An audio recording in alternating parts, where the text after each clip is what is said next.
धन्यवाद दोस्तों। आज अब लाइव आने का कोई मकसद नहीं था, लेकिन अब रहा नहीं गया। जो लोग कह रहे हैं उसको देखकर रहा नहीं जाता। कई बार दिल में इस तरह की बातें होती हैं जो बताना जरूरी होता है। जो लोग इस कार्रवाई को जायज ठहरा रहे हैं उनके लिए ये छोटा सा सिर्फ 2 मिनट का लाइव है।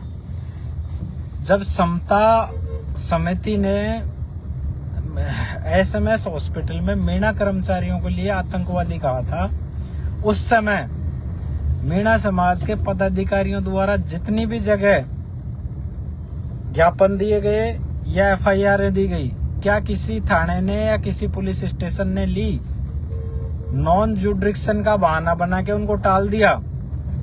मान लिया कि उसकी भाषा गलत थी, उसने कहां से लिखा, कौन से थाने के जुडिक्शन में था वो उस टाइम पे, उस थाने की पुलिस ने कार्रवाई की क्या? करौली पुलिस ने कैसे कार्रवाई की?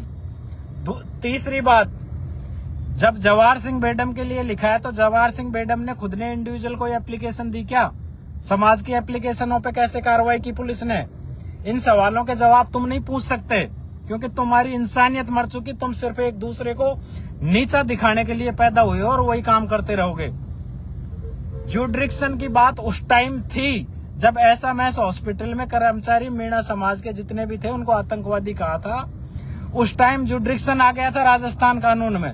लेकिन अब जब कोई सर्विसमैन लड़के ने भावनाओं में बह के या कैसे भी खुद की गलती से भी कर दिया, तो क्या करौली पुलिस को यह अधिकार है कि चित्तौड़गढ़ नौकरी करने वाले आदमी को चित्तौड़गढ़ में लिखी गई पोस्ट पे के आधार पे करौली पुलिस उस पे कार्रवाई कर दे? फालतू की बातें और ज्ञान देना बंद करो। तुम खुद समाज को खोखला कर रहे हो, एक दूसरे की टांग खींच के।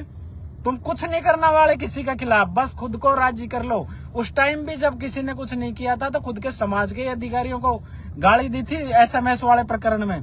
तुम जब सामने वाला कोई दूसरा समाज का आदमी होता है ना, तो तुम्हारा भाईचारा बीच में आ जाता है।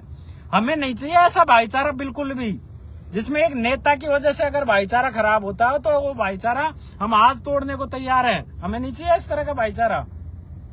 कैसी बातें कर रहे हो यार? उस टाइम तो जुडिक्शन का मामला आ जाता है जब हम लोग कोई FIR देते हैं, कोई कार्रवाई करवाते हैं। इस मामले में बेडम साहब ने दी क्या कोई एप्लीकेशन?